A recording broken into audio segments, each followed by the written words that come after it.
perfect and free of all sin. We wish we were, but no society, no country's ever done that.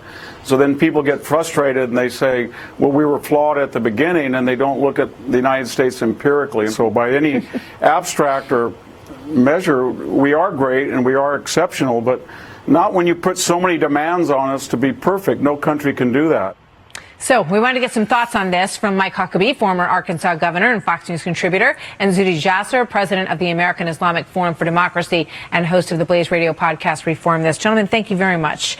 Good to have both of you here. You know, we're sort of witnessing, and I think there's why there's so much interest in this debate between these women and President Trump this week, because it really goes to sort of the nature of American values, American beliefs, and whether or not when people come to this country, as was always the case for generations, they almost wanted to leave behind, right, the country that they left. They wanted to be part of this idea, and they wanted to be part of America, which is different than the places that they came from. Zuhdi, let me start with you. What are your thoughts on this? Well, I have to tell you, set aside the politics. We have this conversation every day among the Arabic, Syrian, Muslim community, whichever pigeonhole you want to put me into. The bottom line is my parents made a choice. They chose freedom. Not only chose to leave the tyranny of Baathism and Assadist genocidal governments, but they chose freedom, secular liberal democracy. They rejected Russian communism. They rejected Chinese communism. They rejected so many different ideas in order to come to America. And that's what's getting lost in this conversation. I'm not a racist because I tell my friends who complain every day about America till I want to throw up, and I tell them, you know what, why are you here? Why don't you go elsewhere? And yet many of my other Arabic friends love America and are tired of hearing our identity group, whatever it might be, flavor of the left today, speak for us and make America to be the bad guy, bad country, when in fact the Maduros of the world, the Assads of the world, and the tyrannies of the world really, in an incomparable way, oppress their citizens. And that's the proportionality we should be presenting as Americans. I want to go to Mike Huckabee, but first I want to play this from Congresswoman Omar. When I said I was the president's nightmare, well, you're watching it now. Because his nightmare is seeing a Somali immigrant refugee rise to Congress. We are going to continue to be a nightmare to this president because his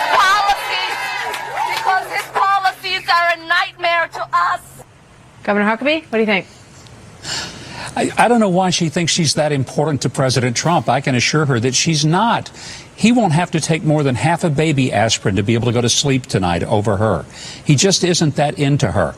I think it's absurd, and she has a delusional sense of her own worth and value that, frankly, is a little bit comical.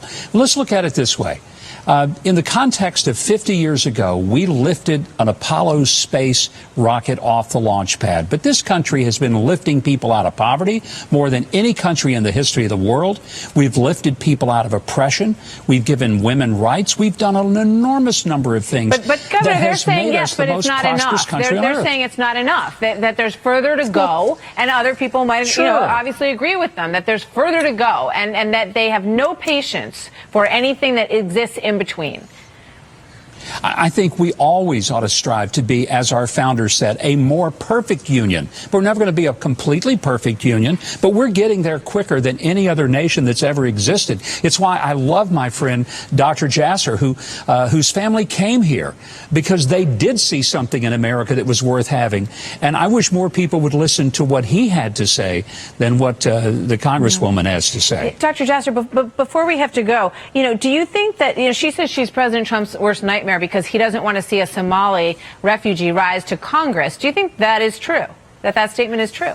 No, Martha, that's gaslighting. She's gaslighting America because the bottom line, President Trump's worst nightmare is what she represents as far as immigrants that don't accept the social contract of America, our founding documents and what they represent as far as freedom and democracy, but rather she represents the narrative of Al Jazeera and why so many of my co-religionists are radicalized, where they see the enemy as America or as Israel, while she presents BDS legislation, lied to her constituents saying she would never do that, is grossly anti-Semitic. Yes, she's the tip of the iceberg of a global movement of a red-green axis that hates America, and I think we need to learn from it, but it's not her, as the governor says. All right. Gentlemen, thank you very much. Good to have both of you with us tonight. Thank you, Martha. Coming up next, further provocations from Iran. A dire warning tonight from the United States. We are not, we hope for their sake they don't do anything foolish. If they do, they will pay a price like nobody's ever paid a price.